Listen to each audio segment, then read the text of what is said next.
Greetings, fellow nerds. We are back in the Mech Boy workshop. Again, as I promised, I'm really excited about this event here.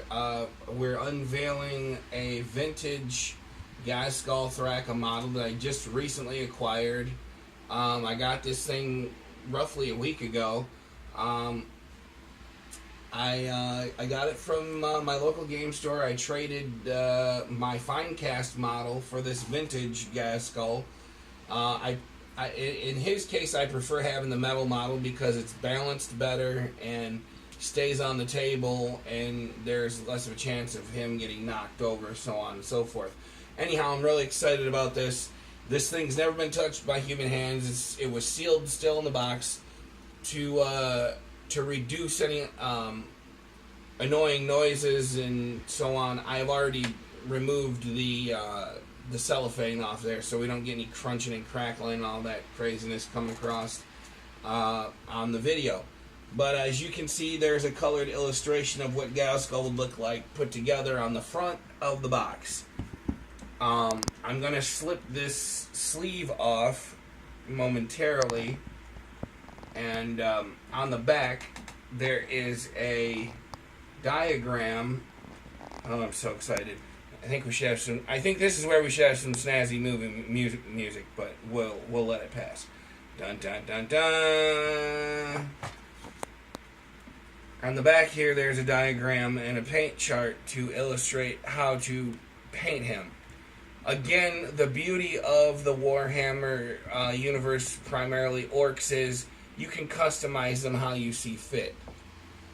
I am still a little bit of a traditionalist and a purist. I think you should follow some of the paint guides. Others, I think you should leave to your imagination. You can clearly see they show the GW paints: bolt gun metal, scab red, scorched brown, and bleach bone. Those are all registered trademarks and so on of Citadel Miniatures and Games Workshop. Anyway, getting on to the bare bones of this video. Dun. One. Dun dun dun dun. Here we go. Oh, so clean and crisp. We have Ghazghkull's waist and feet. Now, he looks very mechanized and robotic, and that is in part because he has what they commonly refer to in the orcdom as mega armor. There are certain knobs called mega knobs who have the same type of armor, not as big and as heavy as Ghazghkull's, but equally formidable. We have Gazzy's boss pole. That needs to be clipped off. That's some of that unsightly extra metal that I told you. Hence the reason you need tools like this to clip that stuff off. That's his boss pole, and that is a clan symbol. That's the Goths symbol, the skull with the horns. We got Gazzy's power claw. Let's see, where is the arm for that? We got that. Beautiful. Look at that. As cool as that is, that's going to be a bit that I'm going to personally customize. I'm going to recreate at a later date the same Ghazghkull model that I once owned before. But he is very much complete. All the pieces are there. This is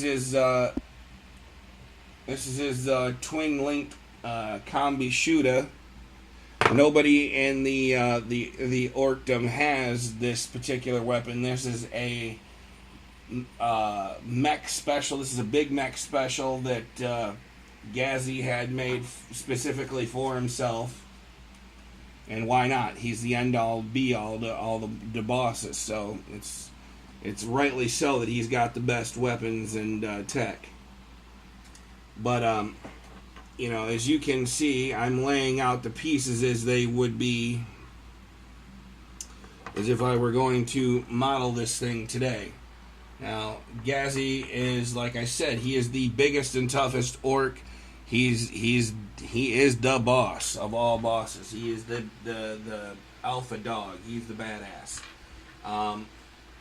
there are other guys in the ranks who qualify as bosses, but none are as big and as wealthy and as powerful as him. And I am so excited because now I have my metal Ghazghkull back. There, give you kind of a rough idea. That's what he looks like. He's got the super big Iron God jaw. Very big, muscular guy.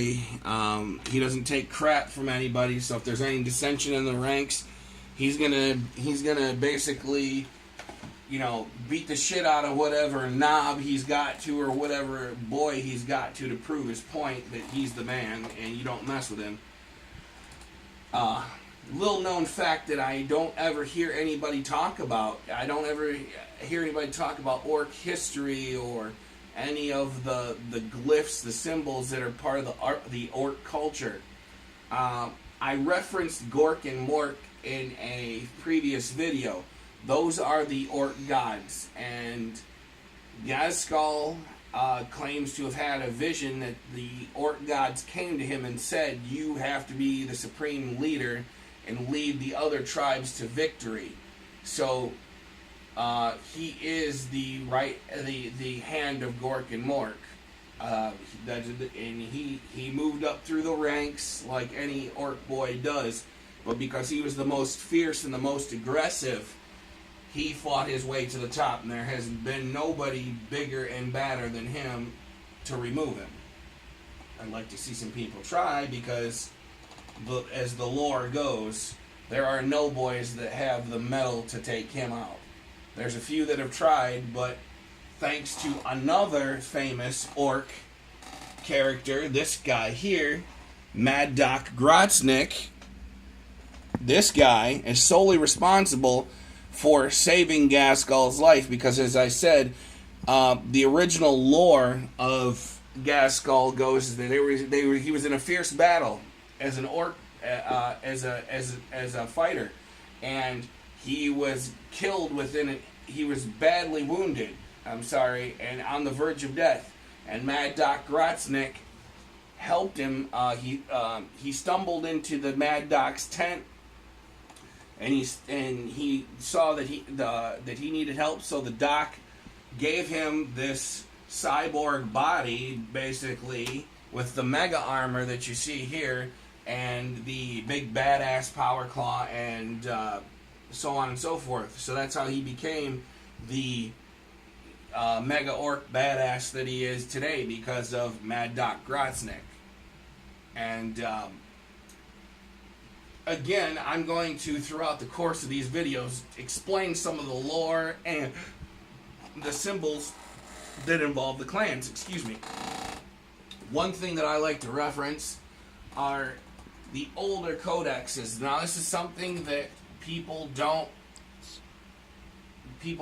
always talk about in their videos. This is a codex from, I think, around 5th or 6th edition. It's old, but you can still use the battle rules and the information out of here if you enjoy playing the older versions of 40k orcs. I keep this solely for history purposes and the artwork. I do have newer codexes. I do have the brand new Xenos 2. They're doing the codexes differently. Before, they used to be race specific, like the old one. This was strictly for orcs. The new one covers orcs, Tau Empire, Tyranids, and Gene Stealer cults. So they definitely have changed the rule book, and they have also changed the codexes, as I have just referenced. I will get into that later. Books are a very important part of this game. I never see people talk about them. I never see people explain army-specific notes that need to be talked about. So that's going to come in the future, in some of the future videos I was talking about. So this concludes the unveiling of Ghazghkull.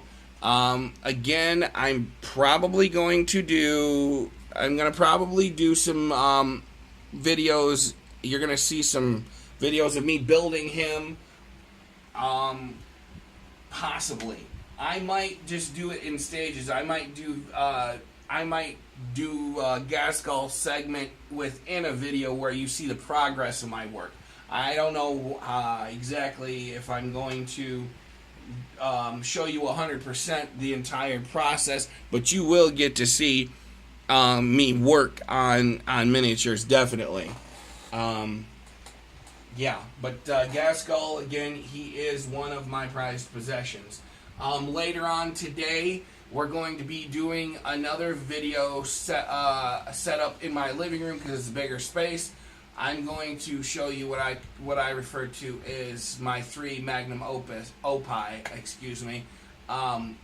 There are vehicles and that are scratch built, but I want to show you the difference between a scratch built vehicle and a converted vehicle, which is something that I don't see people explaining or showing.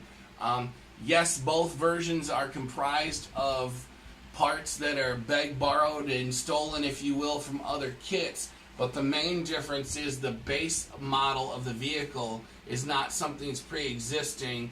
When you're talking about a scratch-built vehicle, it is 100% scratch-built, and I'm going to show you 2 prime examples of that, and then I'm going to show you a prime example of a converted vehicle. In fact, one of the examples is that Imperial tank that I showed you in a previous video. Had a really big super cannon on top with a bunch of other armament and so on. I'm going to reintroduce that, but I am also going to show you 2 other examples of completely and totally scratch-built from the brain pan imagination vehicles. I'm going to show you examples of that, and we're going to talk about it and explain some different characteristics of them. So this is me saying goodbye. I'm signing off. Thank you again for subscribing. Please tune in and subscribe to my channel. Again, thank you to the people that already have. I love you guys. Thank you for the love. Have a good one.